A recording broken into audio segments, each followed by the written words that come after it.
بسم اللہ الرحمن الرحیم۔ شروع اللہ کے نام سے جو بڑا مہربان نہایت رحم والا ہے۔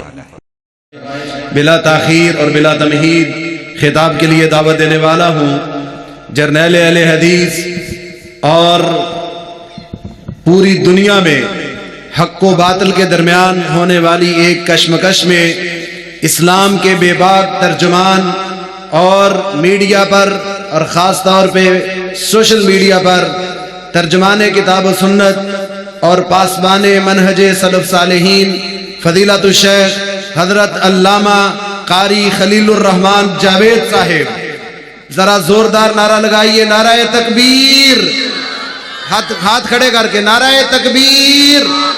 مقام مصطفیٰ، عظمت مصطفیٰ، شان صحابہ، علامہ قاری خلیل الرحمن جاوید صاحب۔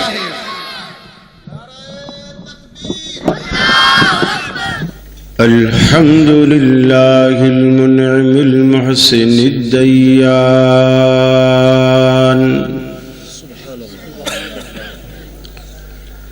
ذي الفضل والجود والإحسان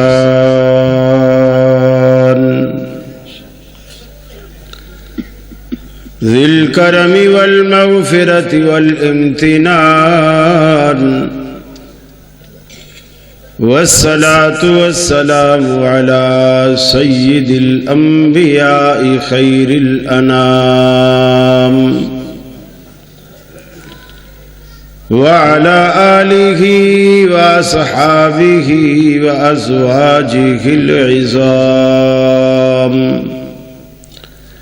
وأتباعه وأحبابه ورفقائه البررة الكرام، أما بعد، فأعوذ بالله من الشيطان الرجيم، بسم الله الرحمن الرحيم۔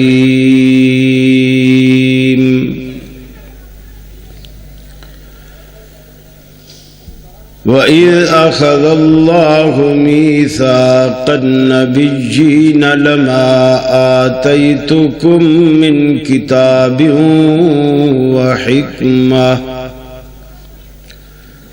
ثُمَّ جَاءَكُمْ رَسُولٌ مُّصَدِّقٌ لِّمَا مَعَكُمْ لَتُؤْمِنُنَّ بِهِ وَلَتَنصُرُنَّهُ،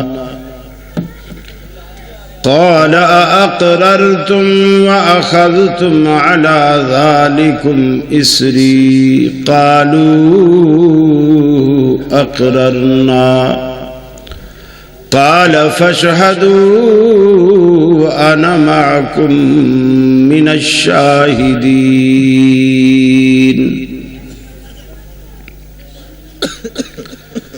عن عائشة رضي الله تعالى عنها قالت قال رسول الله صلى الله عليه وسلم: من أحدث في أمرنا هذا ما ليس منه فهو رد۔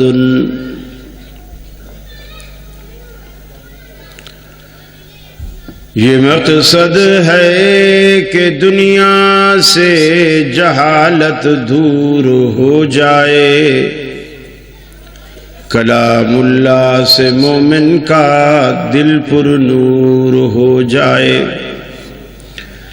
یا الہی، جب تک کہ میرے جسم میں جان رہے، تجھ پہ صدقے تیرے محبوب پہ قربان رہے۔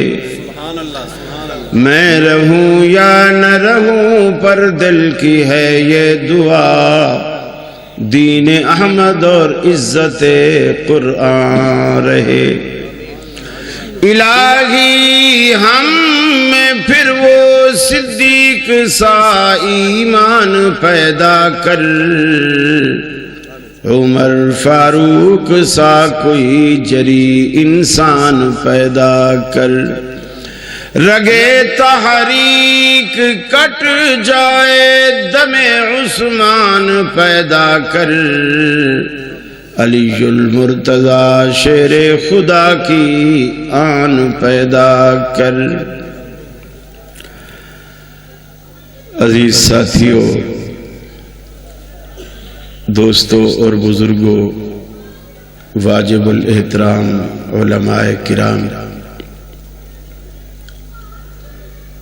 آپ کے اس علاقے میں اس ناچیز کی یہ پہلی حاضری ہے۔ حدیث میں آتا ہے کہ جو بندہ بندوں کا شکر گزار نہیں ہوتا وہ اللہ کا بھی شکر گزار نہیں ہو سکتا۔ میری یہاں حاضری پر اہل علاقہ نے، جماعت نے جس قدر مجھے عزت دی ہے اور جس قدر والہانہ استقبال کیا ہے، میرے پاس شکریہ کے لیے الفاظ تو نہیں سوائے اس دعا کے کہ اللہ رب العالمین دنیا اور آخرت دونوں جہانوں میں آپ پر اسی طرح جنت کے پھول نچھاور کرے جو آج آپ نے مجھ پہ نچھاور کیے۔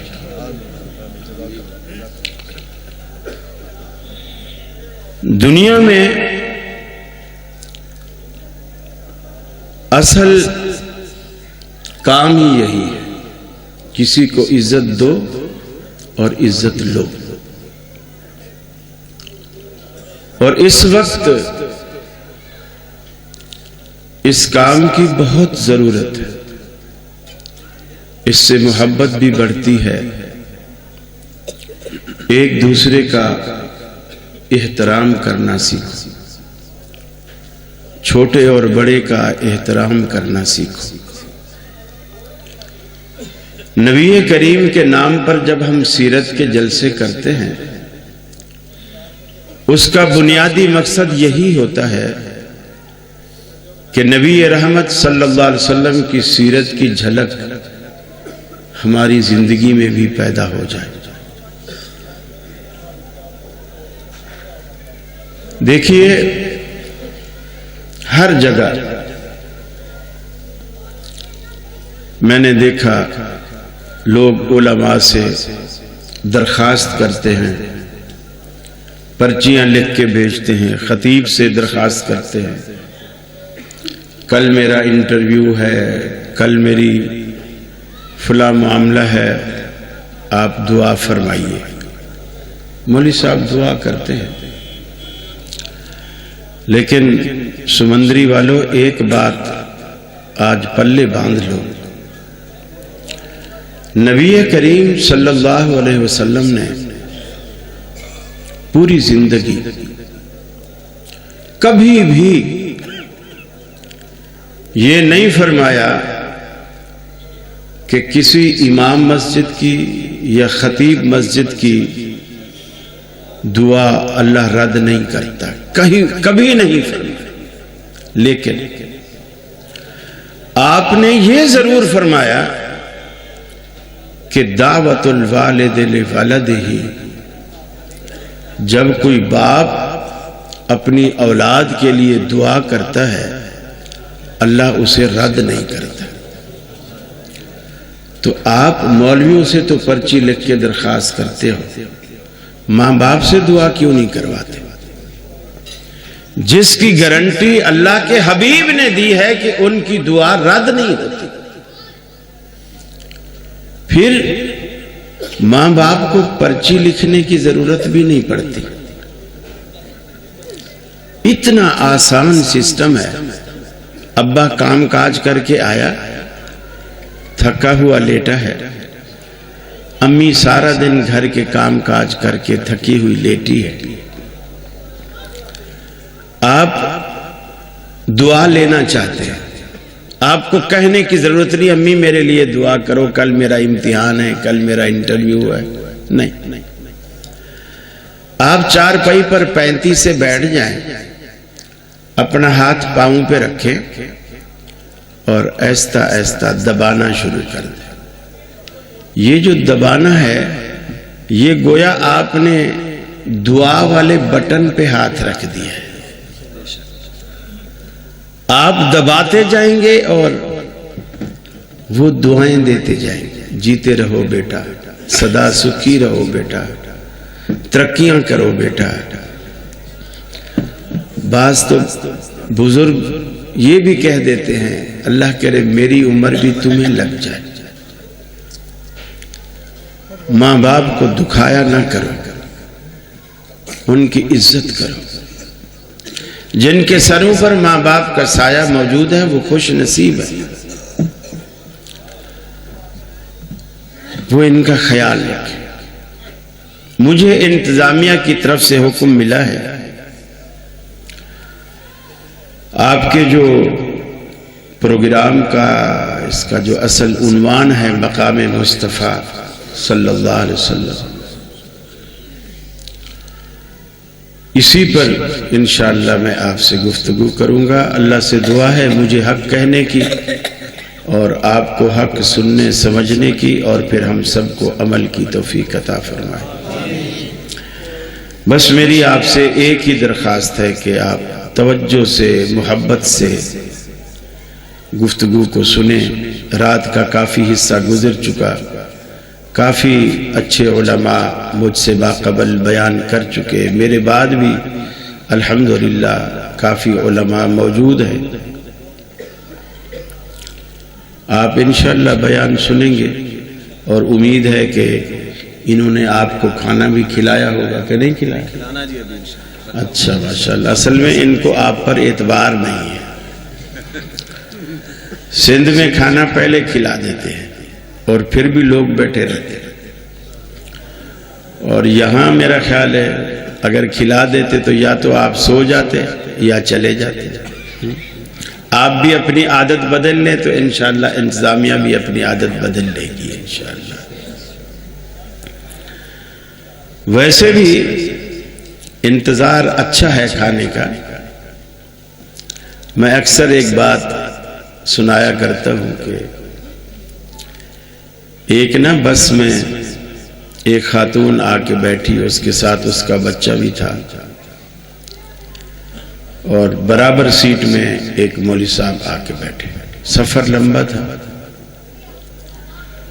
تو تھوڑی دیر بعد عورت نے اپنے پرس میں سے ایک ڈبہ نکالا، اس کو کھولا، بچے سے کہا کہ یہ دیسی گھی میں حلوہ بنا کے لائی ہوں، کھا لو. بچے عموماً کھانے پینے میں بڑا ضد کرتے ہیں، گویا وہ کھا کر ماں باپ پر احسان کر رہے ہوتے ہیں، منع کر دیتے ہیں نہیں. تو ماں نے کہا بیٹا دیکھ اگر تو نہیں کھائے گا نا، یہ جو برابر سیٹ پہ مولوی صاحب بیٹھے ہیں نا میں پھر ان کو دے دوں گی. اب مولوی صاحب کو بھی آواز جا رہی ہے، وہ بھی دل میں کہہ رہے اللہ کرے بچہ مانے ہی نہ.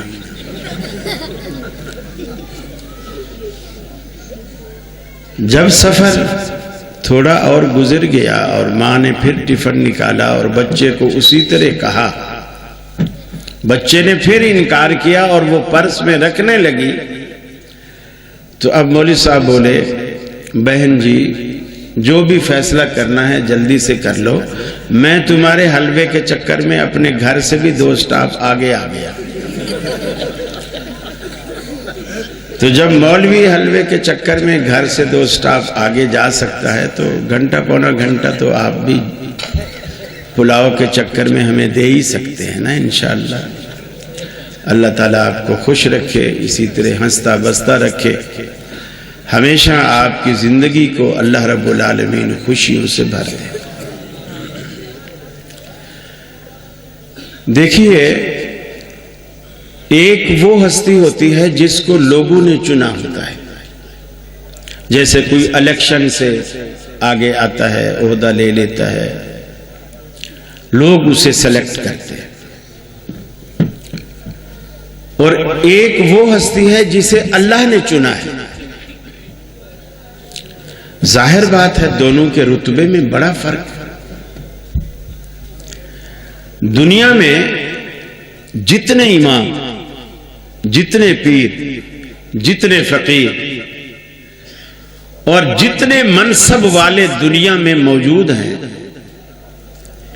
ان سب کو لوگوں نے چنا ہے، لیکن آج جس ہستی کے نام پر ہم کانفرنس کر رہے ہیں وہ اللہ کا چنیدہ ہے، اللہ کا چنا ہوا ہے، محمد صلی اللہ علیہ وسلم۔ اور اللہ کا انتخاب کبھی غلط نہیں ہوتا۔ ہم تو ووٹ دینے کے بعد پھر پچھتاتے بھی ہیں نا، جب ووٹ دے بیٹھتے ہیں، پہلے انہوں نے ووٹ لینے والوں نے جو ہمیں خواب دکھائے ہوتے ہیں کہ یار یہ ہمارا گھر بھی ٹوٹا ہوا ہے، یہ تو کہہ رہا ہے نیا گھر بنا کے دوں گا، ہم ووٹ دے دیتے ہیں، پھر پتہ چلا کہ وہ جو ہمارا پہلا پرانا تھا وہ بھی توڑوا دیا۔ آدمی پریشان ہوتا ہے، پھر آدمی پچھتاتا ہے کہ یار میں نے بس اب آئندہ نہیں دوں گا۔ لیکن اللہ جو ووٹ دیتا ہے جس بھی بندے کو، اس میں آپ کو پچھتاوا نہیں ہوتا۔ وہ انتخاب ایک دم ایسا صحیح، سیدھا، سچا اور کھرا ہوتا ہے۔ اور رسول اکرم کو اللہ تعالیٰ نے وہ امتیاز بخشے کہ کائنات میں کسی پیغمبر کو وہ مقام اور وہ رتبہ اللہ نے عطا نہیں کیا جو آپ کے پیغمبر کو اللہ رب العالمین نے عطا کیا، ہر اعتبار سے۔ جتنے بھی دنیا میں انبیاء آئے نا، ان کی سیرت کے تذکرے جو اللہ نے کیے وہ ان کی پیدائش سے شروع کیے، پیدائش سے۔ لیکن رسول اکرم کی جب باری آئی تو آپ کی پیدائش سے آپ کا ذکر شروع نہیں کیا، چنانچہ موسیٰ علیہ السلام کا ذکر اللہ نے قرآن میں کیا، فرمایا وَأَوْحَيْنَا إِلَىٰ أُمِّ مُوسَىٰ أَنْ أَرْضِعِيهِ فَإِذَا خِفْتِ عَلَيْهِ فَأَلْقِيهِ فِي الْيَمِّ۔ ہم نے موسیٰ علیہ السلام کی اماں کی طرف یہ وحی کی، ہمارے اس ہونے والے پیغمبر کو دودھ پلاتی رہیے، پنگھوڑے میں سلاتی رہیے، اس کا خیال رکھیے۔ جس دن دشمن آپ کے دروازے پر دستک دیں، فرعون کی فوجیں آپ کے دروازے پر آئیں، تو آفاقی ہدایت کے عین مطابق فَأَلْقِيهِ فِي الْيَمِّ، اسے دریا برد کر دینا، لکڑی کے باکس میں بند کر کے دریا کی موجوں کے حوالے کرنا تمہارا کام، فرعون کی گود میں پرورش کرنا میرا کام، اس لیے کہ میں رب ہوں۔ لا تخافی ولا تحزنی انا رادوہ الیکی وَجَاعِلُوهُ مِنَ الْمُرْسَلِينَ۔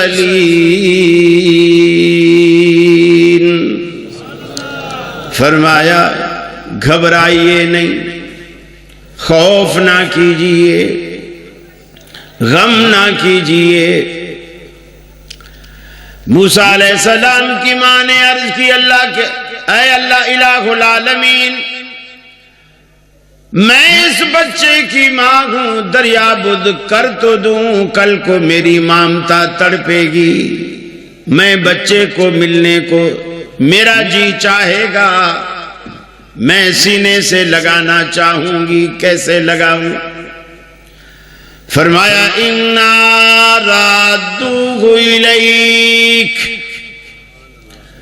گھبرانے کی ضرورت نہیں، مصلی پہ کھڑے ہو کر اللہ اکبر کہنا تیرا کام، تیری گود میں دودھ پلانا میرا کام۔ رب رکھے تو کون چکھے۔ موسیٰ علیہ السلام دریا میں بہتے بہتے فرعون کے گھر پہنچ گئے۔ جس بچے کی خاطر بنی اسرائیل کے 99,000 بچے قتل کرائے، وہ بچہ آج فرعون کے گھر میں ہے، شاہی خرچ پہ پل رہا ہے، فوج حفاظت کر رہی ہے۔ اللہ نے ذرا سا بھی خیال نہیں جانے دیا کہ کہیں یہ وہی بچہ تو نہیں۔ دماغ بھی رب العالمین نے معاف کر دیے، سمجھ نہیں پا رہے کہ جس بچے کی خاطر میں نے یہ سب کچھ کرایا، اور پھر اللہ کا بڑا عظیم نظام ہے۔ یہ جو بڑے لوگ ہوا کرتے ہیں،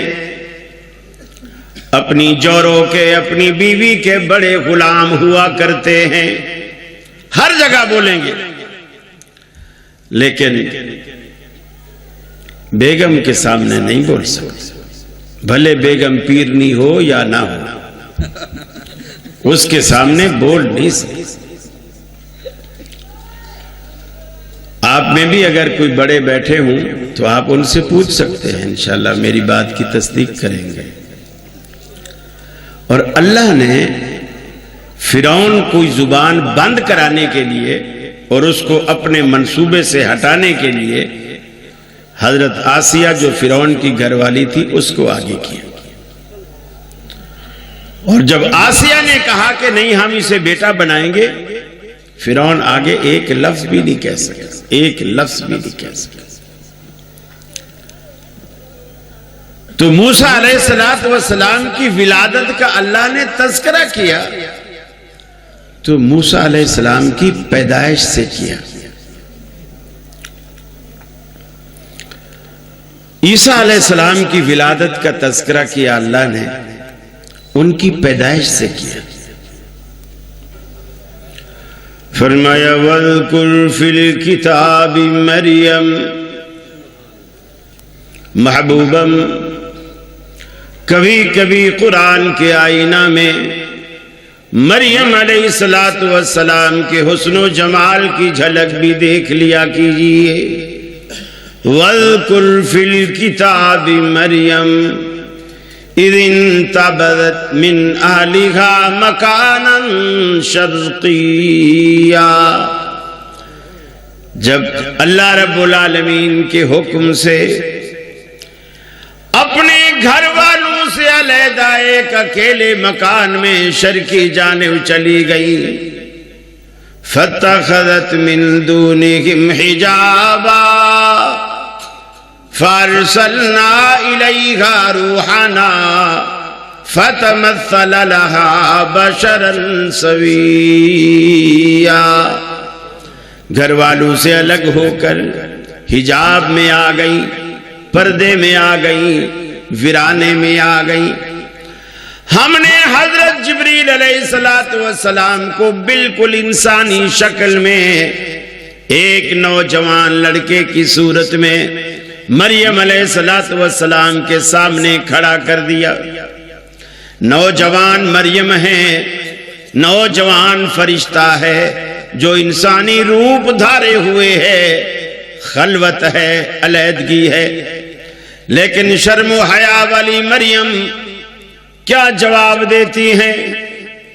فرشتے کو دیکھتے ہی پریشان ہو جاتی ہیں، مسرور ہونے کے بجائے بے قرار ہو جاتی ہیں، فرماتی ہیں اے فرشتے مجھ سے دور ہو جا، تیرے دل میں اگر رائی کے دانے کے برابر بھی اگر شرم و حیا ہے، مجھ سے دور ہو جا، میں شرم و حیا والی ہوں، میں پاک دامن ہوں، میں گناہگار نہیں ہوں، مجھ سے دور ہو جا۔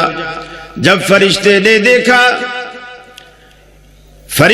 دیکھا کہ یہ مجھ سے گھبرا رہی ہے، فوراً اپنے بارے میں وضاحت کر کے فرمایا مریم گھبرائیے نہیں، میں انسان نہیں، انا رسول ربک لأہب لک غلاما زکیا، میں اللہ رب العالمین کی طرف سے بھیجا ہوا فرشتہ ہوں، تیرے پاس اس لیے آیا ہوں تاکہ میں پاکیزہ بیٹے کی تمہیں بشارت دوں۔ پاک دامن مریم علیہ السلام کے لیے یہ جملہ بجلی بن کر ان پہ گرا، یہ تو پہلے سے بھی زیادہ سخت جملہ تھا۔ میں کنواری ہوں، میری شادی نہیں ہوئی، مجھے آج تک لم یمسسنی بشر ولم اک بغیا، آج تک مجھے کسی انسان نے چھوا تک نہیں ہے، کسی انسان نے مجھے ہاتھ بھی نہیں لگایا، اور میں باغی اور بے حیا بھی نہیں ہوں، پھر مجھے بچہ کیسے ہوگا؟ حضرت جبریل نے کہا مریم یہ تو میں بھی نہیں جانتا کیسے ہوگا، لیکن قال کذالک قال ربک هو علی ہین وَلِنَجْعَلَهُ آیَةً، یہ بات پروردگار عالم نے کہی ہے، کسی مجاور نے تو نہیں کہی نا، اللہ نے کہی ہے، اور اللہ کی ہر بات کھری، ہر بات کھری۔ ہاں اگر کسی مجاور نے کہی ہوتی تو سوچا جا سکتا تھا وہ کیسے دے گا، مجاور کے ہاتھ میں تو یہ قدرتیں نہیں ہے، کسی کو بیٹا نواز دے، کسی کو بیٹی نواز دے۔ اے مریم گھبرائیے نہیں، اللہ نے دینا۔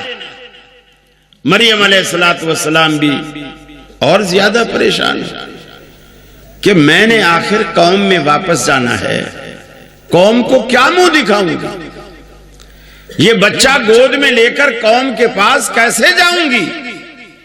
اور زمانہ تو پھر ایسا ہوتا ہے تو وہ تو تانا زنی کے نشتر چلاتا ہے، تانا زنی کے نشتر چلاتا ہے زمانہ، تو وہ تو تانا زنی کے نشتر چلائیں گے، میں کس کس کا منہ بند کروں گی؟ جتنی منہ اتنی باتیں، میں کس کس کا منہ بند کروں گی؟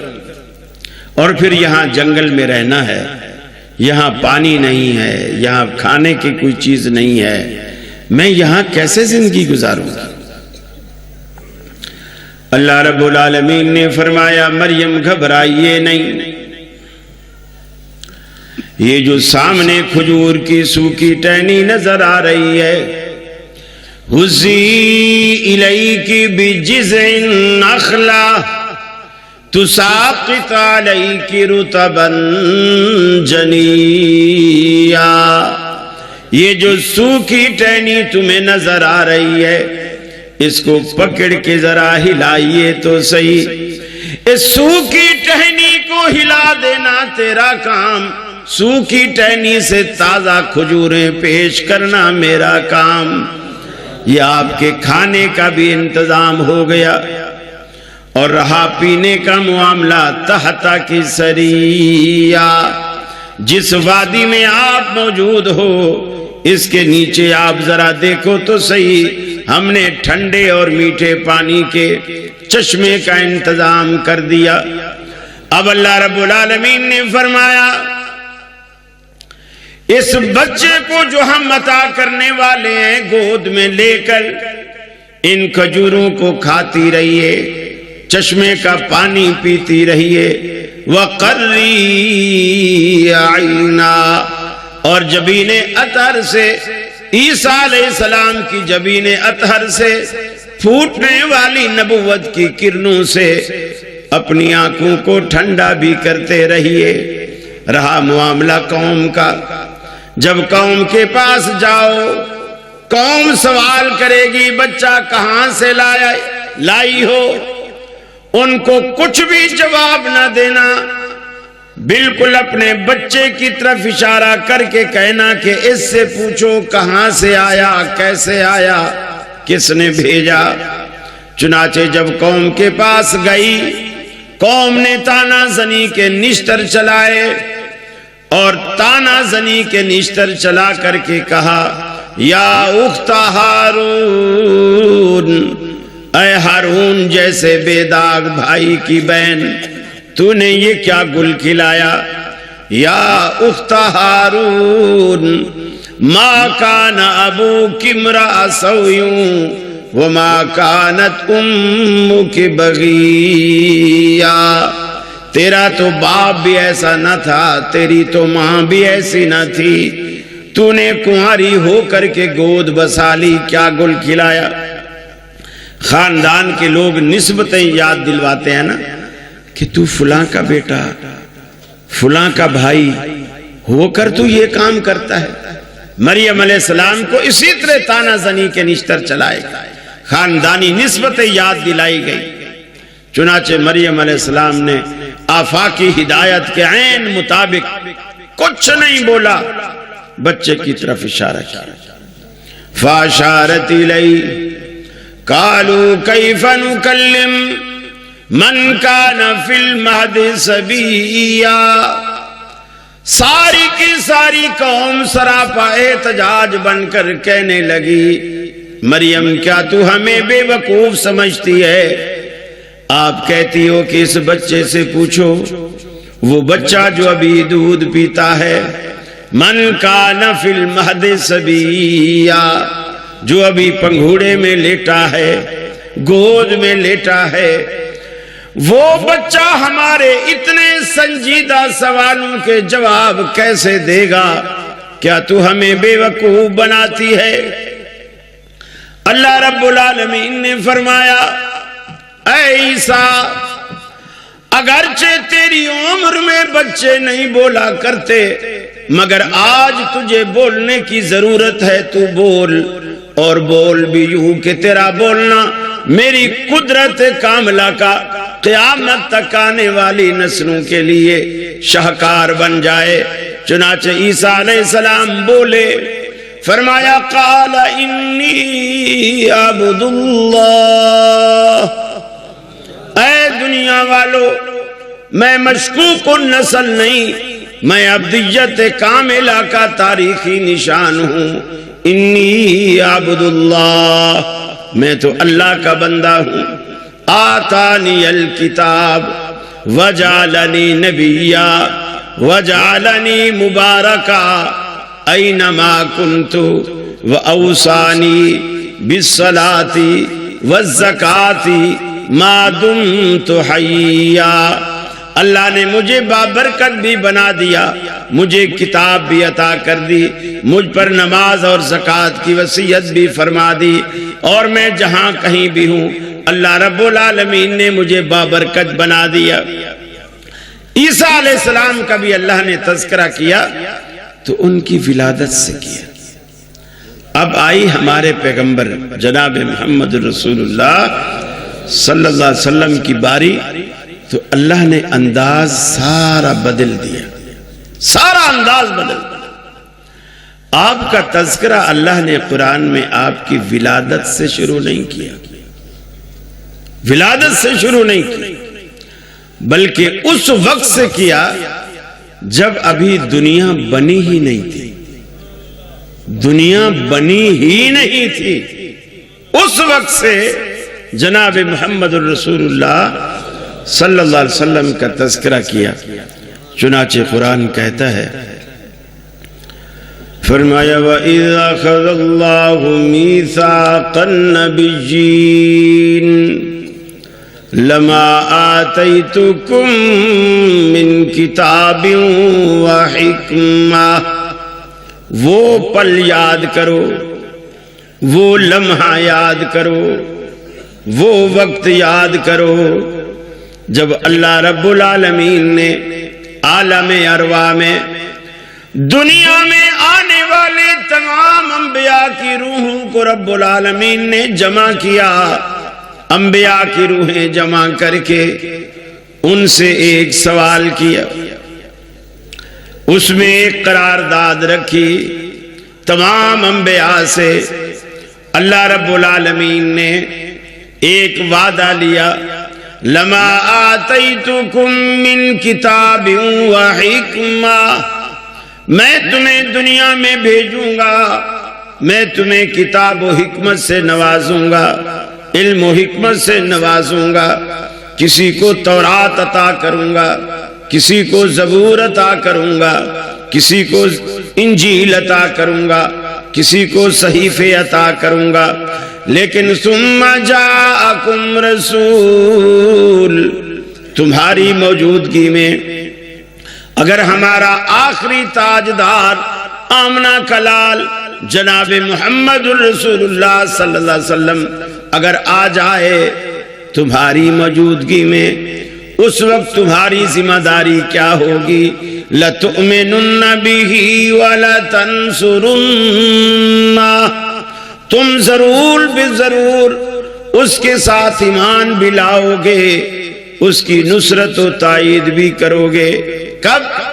جب تمہاری نبوت چمک رہی ہوگی، تمہاری کتابیں آ چکی ہوگی، پھر اگر تمہارے ہوتے ہوئے ہمارا آخری تاجدار آ جائے تو تم نے اپنی نبوت چھوڑ کے اس کی تائید کرنی ہے، اس کے ساتھ ایمان بھی لانا ہے، تائید بھی اس کی کرنی ہے، اور پھر اسی کا پرچار کرنا ہے۔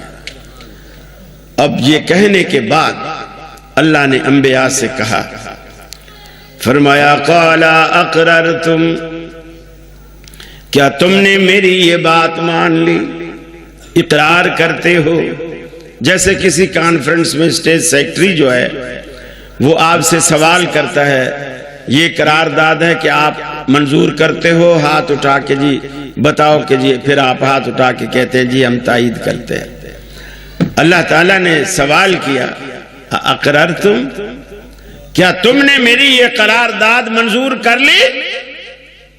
قالوا اقررنا، سارے انبیاء نے یک زباں ہو کر کے کہا الہ العالمین، ہم نے دل و جان سے مان لی۔ اللہ رب العالمین نے فرمایا فاشہدوا وَأَنَا مَعَكُمْ مِنَ الشَّاهِدِينَ، تم بھی گواہ بن جاؤ، میں بھی تمہارے ساتھ گواہ بن جاتا ہوں۔ گویا دنیا کے وجود میں آنے سے پہلے اللہ رب العالمین نے یہ بات طے کر دی، اور اللہ نے خود کو بھی گواہ بنا لیا کہ انبیاء کے ساتھ میں بھی اس بات پر گواہ ہوں کہ یہ بات عالم ارواح میں طے پا گئی کہ جب آمنہ کا لال آئے گا پھر کسی کا سکہ نہیں چلے گا سوائے اس کے سکے کے۔ یہ بات پہلے سے طے ہے، پھر کسی کا کوئی سکہ نہیں چلے گا سوائے اس کے سکے۔ دیکھیے آسان سی بات ہے میرے بھائی، سمجھنے کی بات، توجہ چاہیے آپ کی۔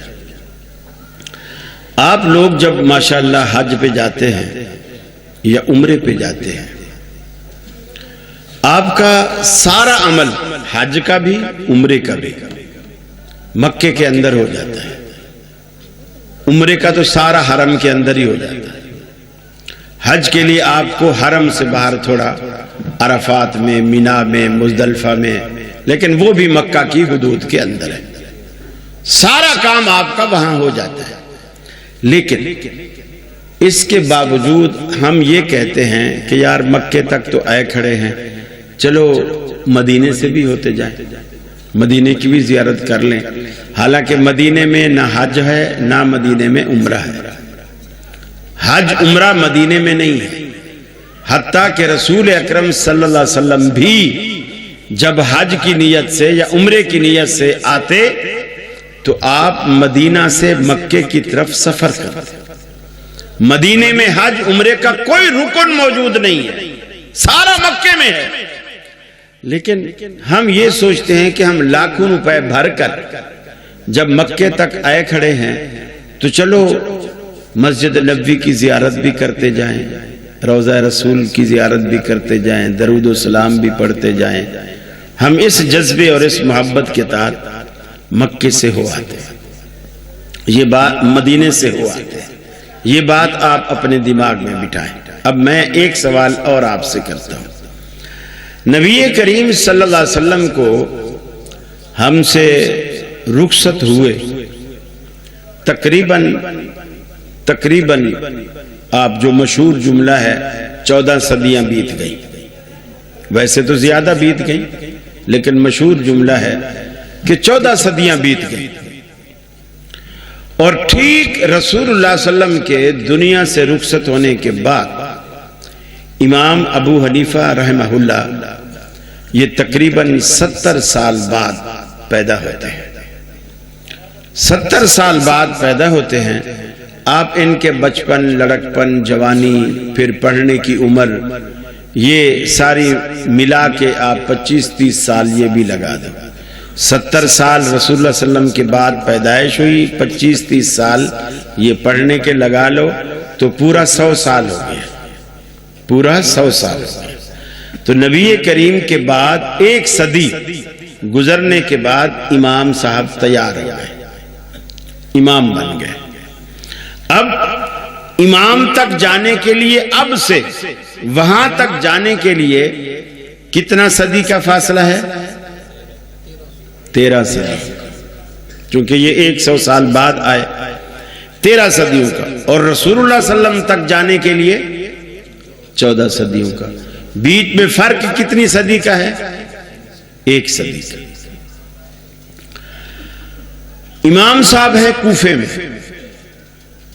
امام ابو حنیفہ رحمۃ اللہ علیہ کوفے کے ایرانی، اور محمد رسول اللہ صلی اللہ علیہ وسلم مدینے میں ہے. کوفے تک جانے کے لیے آپ 13 صدیوں کا سفر کرتے ہیں. باقی مدینے تک جانے کے لیے کتنا صدی رہ گئی؟ 1 صدی. توجہ سے سنیے گا. کوفے تک جانے کے لیے آپ 13 صدیوں کا سفر کرتے ہیں، اس لیے کہ امام ابو حنیفہ رحمۃ اللہ علیہ کا مسئلہ، ان کا مسلک، ان کی فقہ، ان کا دین، ان کے فتاوے، ان کے اجتہادات وہ مجھے حاصل ہوں، اس کے لیے آپ 13 صدیوں کا سفر کرتے ہیں. اب رسول اللہ تک جانے کے لیے باقی 1 صدی رہتی ہے. اب میرا سوال آپ سے یہ ہے کہ امام ابو حنیفہ رحمۃ اللہ علیہ کا علم، ان کا تقوی، ان کا فضل، ان کی فیوز و برکات، ان کے اجتہادات، وہ اس قابل ہے کہ آپ ان کے لیے 13 صدیوں کا سفر گوارا کرتے ہیں. تو کیا آمنہ کے لال کا علم اور تقوی اس قابل بھی نہیں کہ آپ ان کے لیے مزید 1 صدی کا سفر کر لیں؟ مکے تک تو آپ گئے کھڑے ہیں، آپ کہتے ہیں اب 3-4 گھنٹے کا سفر ہے، ٹیکسی کرائیں گے، مدینے سے ہو لیں گے. تو اب آپ کوفے تک تو گئے کھڑے ہیں، 13 صدیوں کا سفر آپ نے کر لیا، تو آگے مدینے تک 1 صدی کا سفر اور کر لیں. ارے کوفے کے امام کے لیے 13 صدیوں کا سفر گوارا ہے، اور کائنات کے امام کے لیے 1 صدی کا سفر بھی گوارا نہیں. کیا یہ ایمان ہے آپ کا؟ یہ ہمارا ایمان ہے. جس ہستی کو آپ نے چنا اس کے لیے 13 صدیوں کا سفر کر رہے ہیں، اور جس ہستی کو اللہ نے چنا اس کے لیے 1 صدی کا سفر بھی آپ کو قبول نہیں.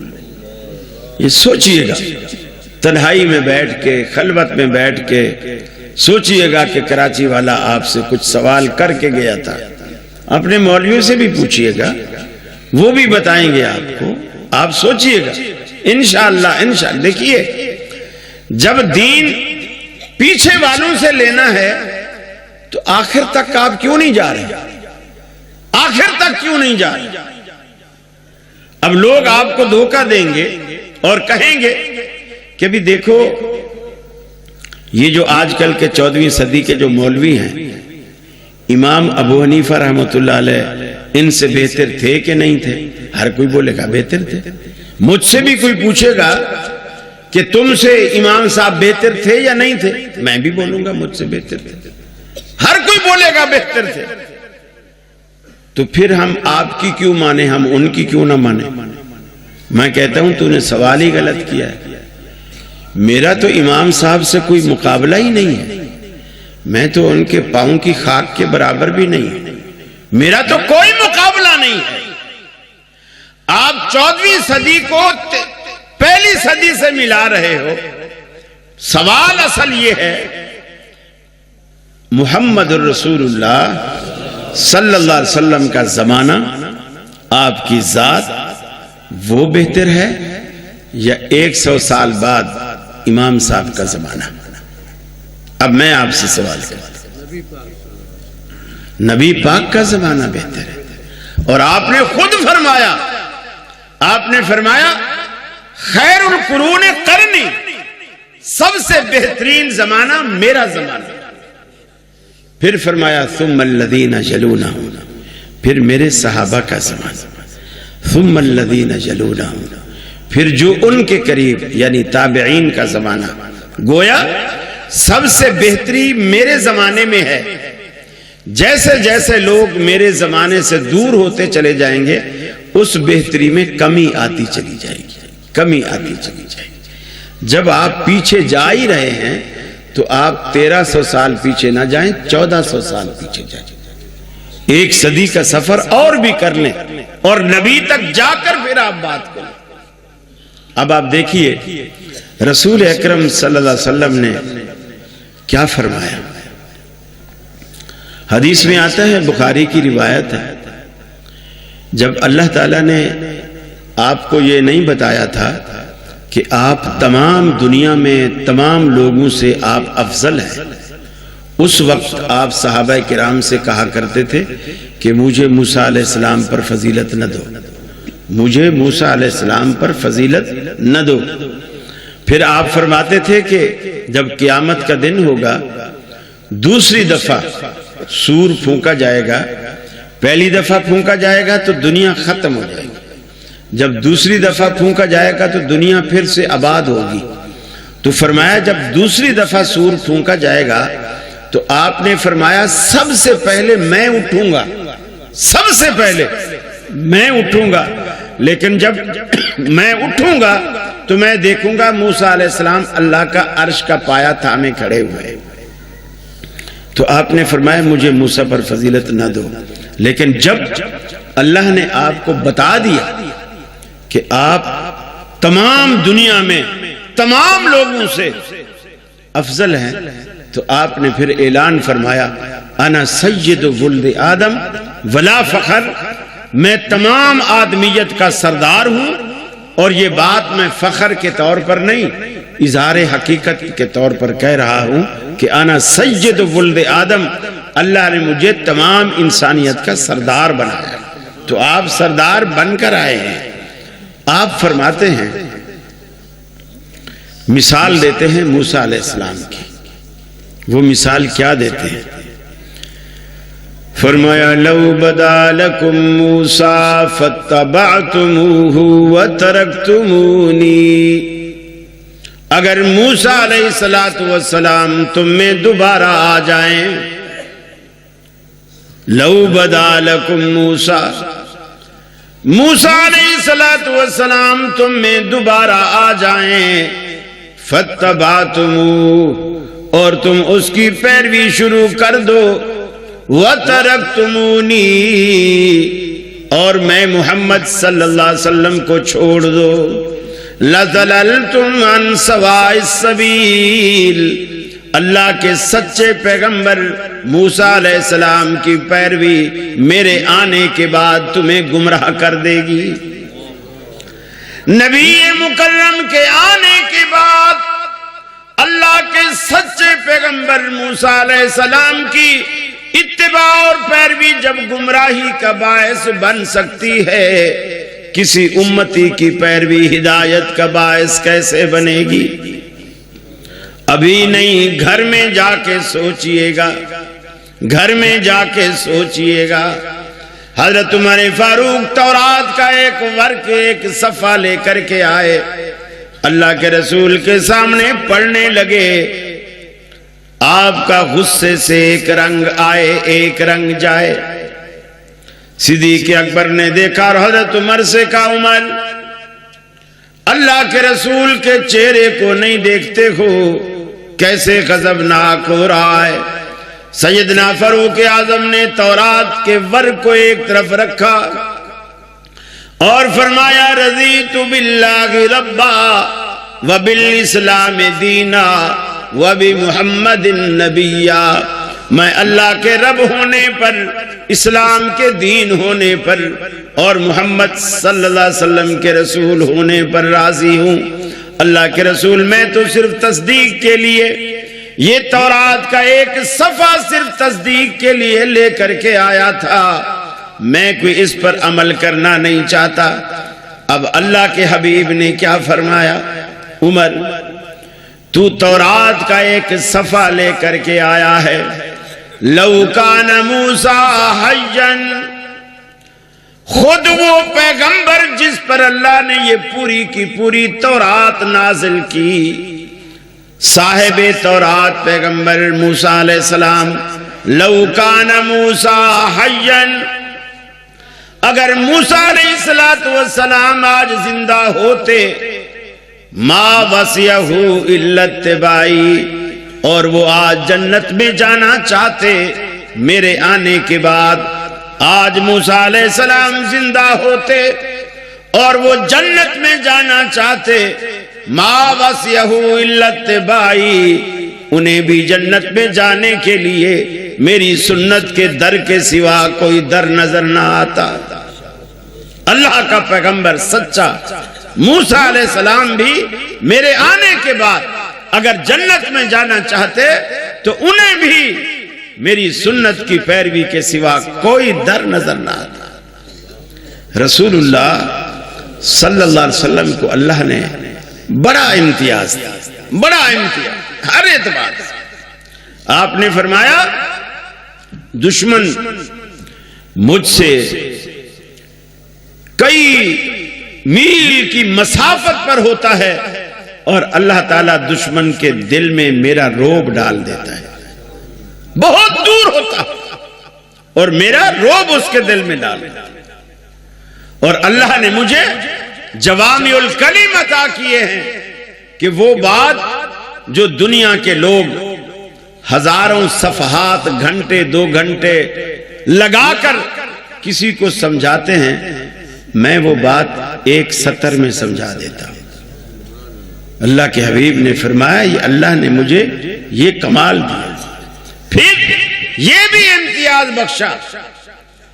نماز پڑھنے کے لیے آپ یہ بہانہ نہیں بنا سکتے کہ ہمارے علاقے میں مسجد نہیں، ہمارے علاقے میں مسجد نہیں، یا میں جہاں سفر میں گیا اس جگہ مسجد نہیں تھی اس لیے میں نے نماز نہیں پڑھی، یہ بات نہیں، بلکہ اللہ کے حبیب نے فرمایا جعلت لی الارض مسجدا وطہورا، اللہ رب العالمین نے مجھے یہ امتیاز بخشا ہے کہ پوری کی پوری زمین کو اللہ نے میرے لیے مسجد اور پاک بنا دیا۔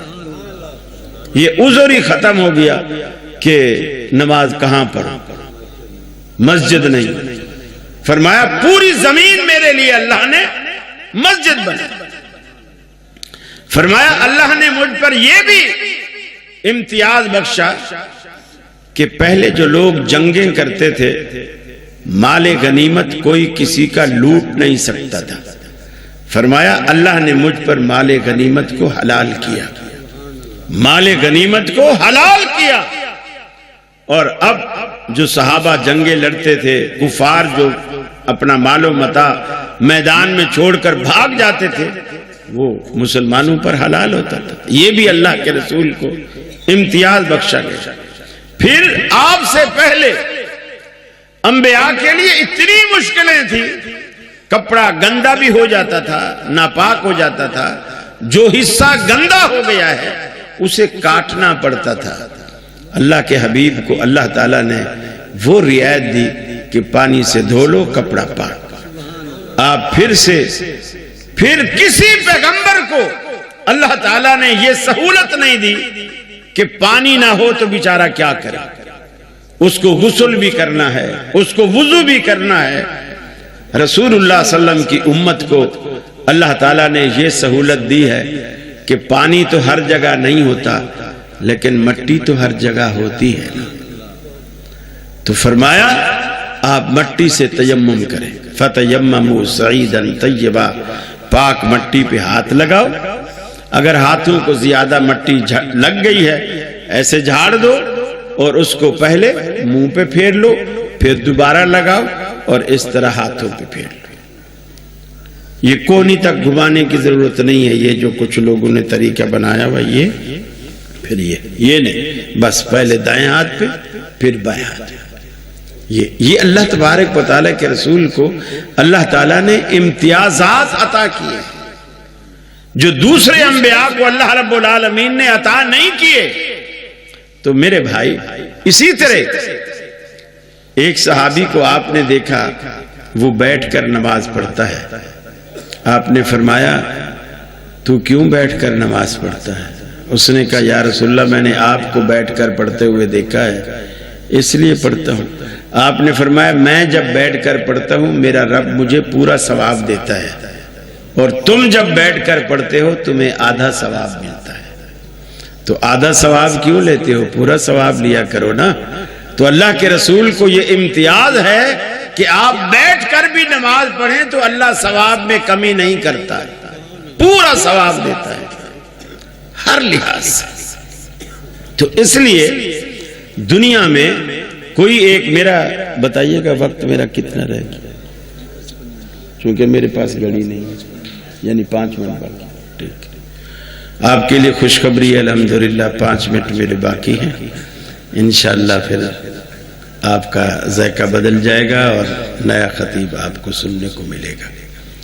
تو میں عرض کر رہا تھا رسول اکرم صلی اللہ علیہ وسلم کی گارنٹی اور ضمانت اللہ رب العالمین دیتا ہے، باقی دنیا میں کوئی ہستی ایسی نہیں ہے جس کی ضمانت اللہ دیتا ہو کہ یہ جو کرے اس کا میں ذمہ دار۔ رسول جو کرے جو کہے اللہ اس کا ذمہ دار ہے، اس لیے کہ اللہ نے اسے بھیجا ہے، اللہ نے اسے مبعوث کیا ہے۔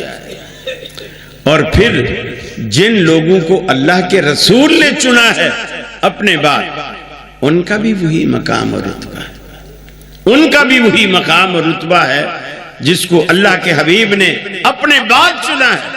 جیسے آپ کا مصلی خالی ہوا تو آپ نے فرمایا مرو ابا بکر فلیصلی بالناس، ابو بکر سے کہو کہ وہ لوگوں کو نماز پڑھائے، لوگوں کو نماز پڑھائے۔ میرے بھائی یہ جو نبی کریم کی ذات اقدس ہے، یہ 5 منٹ میں میں آپ کو آخری ایک حدیث سنا کر بات کو ختم کروں گا۔ لوگوں میں یہ بڑا مشہور ہے کہ یہ جو وہابی لوگ ہیں نا، یہ نبی کو نعوذ باللہ من ذالک اپنے بڑے بھائی جتنا یا بہت تیر ماریں تو اپنے باپ جتنا عزت دیتے ہیں، اس سے زیادہ یہ عزت نہیں دیتے۔ ہم اس کو مسلمان ہی نہیں سمجھتے جو شخص نبی کی عزت تعظیم صرف اتنی جانے جتنی اس کے بڑے بھائی یا اس کے ابا کی ہے، ہم اس کو مسلمان ہی نہیں سمجھتے۔ سنن دارمی کی روایت، نبی کریم صلی اللہ علیہ وسلم فرماتے ہیں میں لیٹا ہوا تھا اور اللہ تعالیٰ نے 2 فرشتے بھیجے۔ میں لیٹا ہوا تھا، اللہ نے 2 فرشتے بھیجے۔ آسمان سے جب فرشتے آئے تو آسمان اور زمین کے درمیان ایک فرشتہ آ کے معلق ہو گیا، یعنی لٹک گیا، رک گیا، اور ایک فرشتہ نیچے میرے پاس آ گیا۔ جو زمین اور آسمان کے درمیان لٹکا ہوا تھا اس فرشتے کے ہاتھ میں ترازو تھا۔ ترازو کا جو دستہ ہوتا ہے، مٹھا جو ہوتا ہے، وہ اس نے اپنے ہاتھ میں پکڑا ہوا تھا اور دونوں پلڑے اس نے زمین کی طرف لٹکا دیے۔ اب نیچے والے فرشتے سے اوپر والا پوچھتا ہے جس ہستی کی طرف ہمیں بھیجا گیا ہے کیا وہ یہی ہستی ہے؟ نیچے والے نے کہا ہاں، اللہ نے ہمیں جس ہستی کے پاس بھیجا ہے وہ یہی ہستی ہے۔ اوپر والا فرشتہ کہتا ہے اس کو ترازو کے ایک پلڑے میں رکھو۔ چنانچہ نیچے والے فرشتے نے، اللہ کے رسول فرماتے ہیں، مجھے اٹھایا اور ترازو کے ایک پلڑے میں رکھا اور دوسری طرف کسی اور کو رکھا، اور اس کا حدیثوں میں نام نہیں ہے کہ کس کو رکھا۔ اس کا جب اوپر والے فرشتے نے اس کو اٹھایا ترازو کو، تو اللہ کے رسول فرماتے ہیں کہ میرا پلڑا تو زمین پہ ٹکا رہا وزن کی وجہ سے، اور دوسرا پلڑا فوراً اٹھ گیا اور میرا پلڑا بھاری رہا۔ اب اوپر والے فرشتے نے نیچے والے فرشتے سے کہا زنہو بعشرن، اسے 10 کے مقابلے میں تولو۔ مجھے 10 کے مقابلے میں تولا گیا، پھر بھی میرا پلڑا بھاری رہا۔ اوپر والے فرشتے نے کہا زنہو بمئاتن، اسے 100 کے مقابلے میں تولو۔ مجھے 100 کے مقابلے میں تولا گیا، پھر بھی میرا پلڑا بھاری رہا۔ اوپر والے فرشتے نے کہا زنہو بألفن، اسے 1000 کے مقابلے میں تولو۔ مجھے 1000 کے مقابلے میں تولا گیا۔ اللہ کے حبیب فرماتے ہیں پھر بھی میرا پلڑا بھاری رہا۔ اب نیچے والا فرشتہ اوپر والے فرشتے سے کہتا ہے ارے بھائی، کس ہستی کا وزن تو کن لوگوں کے ساتھ کرا رہا ہے؟ کبھی 1 کے مقابلے میں، کبھی 100 کے مقابلے میں، کبھی 10 کے مقابلے میں، کبھی 1000 کے مقابلے میں۔ واللہ لو وزنتہ بامتہ لرجعہا، اللہ کی قسم اگر پوری کائنات کے مقابلے میں بھی تولے گا پھر بھی آمنہ کے لال کا پلڑا بھاری رہے گا۔ ساڈا پیر محمد جیڑا آمنہ دلال وے، تیرا بھی کوئی ہے تے ایسا مینو بھی وکھال وے۔ ساری دنیا سے کہتے پھرتے ہو ہم ایسے ہیں، ہم ویسے ہیں، ہم تو فقط اتنا کہتے ہیں کوئی انسان ہے تو سامنے لاؤ۔ ارے لاؤ تو صحیح نا، محمد عربی جیسا کسی کو لے کر تو آؤ۔ یہ ہے اصل جو بنیادی نقطہ میری ساری تقریر کا لب لباب، کہ محمد عربی صلی اللہ علیہ وسلم جیسا اللہ نے کائنات میں دوسرا پیدا ہی نہیں کیا، نہ شان کے اعتبار سے، نہ ذات کے اعتبار سے، نہ صفات کے اعتبار سے، نہ تقوی کے اعتبار سے، اور نہ علم کے اعتبار سے۔ کسی اعتبار سے نبی کا کوئی شخص مقابلہ نہیں کر سکتا۔ تو امام اور امتی جب ہمارے پیغمبر کا مقابلہ اللہ کے دوسرے سچے پیغمبر نہیں کر سکتے تو کوئی امتی کیسے مقابلہ کرے گا؟ آج رات یہاں سے چاول کھانے کے بعد سونے سے پہلے سوچئے گا ذرا، انشاءاللہ اللہ تعالیٰ آپ کو دل کے دروازے کھولے گا۔ جب دروازے کھولے گا انشاءاللہ آپ کو اللہ تعالیٰ ہدایت نصیب کرے گا، اور پھر انشاءاللہ آپ کی دنیا بھی سنورے گی، آپ کی آخرت بھی سنورے گی۔ اس لیے کہ محمد عربی کا در چھوڑ کر ہم کہیں کے نہیں رہتے، نہ دنیا میں اور نہ آخرت میں۔ عزت 3 لوگوں کی ہے، عزت 3 لوگوں کی ہے، وَلِلَّهِ الْعِزَّةُ وَلِرَسُولِهِ وَلِلْمُؤْمِنِينَ۔ ایک عزت اللہ کی ہے، ایک اس کے رسول کی ہے، تیسری عزت اس کی ہے جو ان دونوں کو مانتا ہے، چوتھے کی کوئی عزت ہی نہیں۔ وآخر دعوانا ان الحمدللہ رب العالمین۔ السلام۔